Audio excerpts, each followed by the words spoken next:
ভারতীয় সিনেমার ইতিহাসে বাহুবলীকে বলা হয় এক যুগান্তকারী সিনেমা। সিনেমাটি ভারতসহ আন্তর্জাতিক বাজারে বহু সিনেমারই রেকর্ড ভেঙে দিয়েছে। এবার সেই বাহুবলীর রেকর্ড ভাঙার জন্য রীতিমতো মহা আয়োজনে নামছে নিতেশ তিওয়ারির রামায়ণ। ভারতের এই ধর্মীয় মহাকাব্যিক চলচ্চিত্রটি নির্মাণের আগেই থাকছে তুমুল আলোচনার মধ্যে। ভারতীয় প্রতিবেদন অনুসারে সিনেমাটির বাজেট ইতোমধ্যেই এক অনন্য রেকর্ড করতে যাচ্ছে। সর্বশেষ তথ্য অনুযায়ী রামায়ণ তৈরি হবে 835 কোটি রুপির বাজেটে।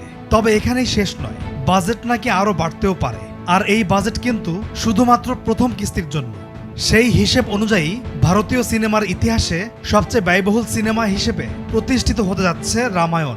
বাহুবলীর দুটি কিস্তি মিলিয়ে মোট বাজেট ছিল 430 কোটি রুপির মতো।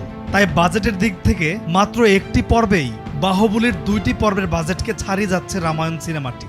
তবে একাধিক প্রতিবেদন অনুসারে শুটিং শুরু হতে না হতেই বিপাকে পড়ে রণবীরের রামায়ণ। এর আগেও শোনা গিয়েছিল অর্থের কারণে প্রায় বন্ধ হতে বসেছিল সিনেমাটির শুটিং।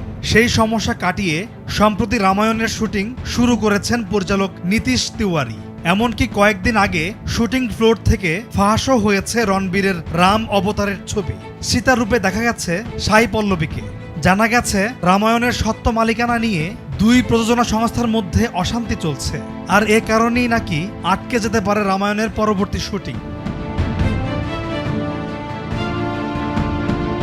বলিউড সূত্র থেকে পাওয়া খবর অনুযায়ী সিনেমাটির অন্যতম প্রযোজনা সংস্থা মধু মন্টেনার সঙ্গে আর্থিক লেনদেনের সমস্যা নিয়ে জটিলতা শুরু হয় প্রাইম ফোকাস টেকনোলজিসের। প্রাইম ফোকাস টেকনোলজিস অনেক আগেই প্রজেক্ট রামায়ণ নামে স্বত্ব কিনে রেখেছিল। তা মন্টেনার প্রযোজনা সংস্থাকে বিক্রির সময় যে অর্থের কথা হয় তা সে পায়নি। অন্যদিকে মন্টেনার প্রযোজনা সংস্থার কথায় প্রজেক্ট রামায়ণ একেবারেই তাদের। এই তর্কের মাঝে পড়েছেন এই সিনেমার সহপ্রযোজক এবং দক্ষিণী তারকা যশ। রামায়ণের রাবণের চরিত্রে অভিনয় করেছেন তিনি। যশ জানিয়েছেন রামায়ণ একেবারেই স্বপ্নের মতো। ইতোমধ্যেই ভিএফএক্সের কাজ শুরু হয়েছে, তাই এই সব সমস্যা কাটিয়ে শিগগিরই ফের শুটিং শুরু হবে। পরিচালকের সঙ্গেও এই নিয়ে আলোচনা হয়েছে তার। 3টি কিস্তিতে তৈরি হবে মহাকাব্যিক রামায়ণ। 2025 সালের দীপাবলির আগেই রামায়ণ ট্রিলজির প্রথম পর্বের কাজ ছাড়তে চাইছেন নির্মাতারা। পলাশ খান, নিউজ ডেস্ক, ভোরের কাগজ।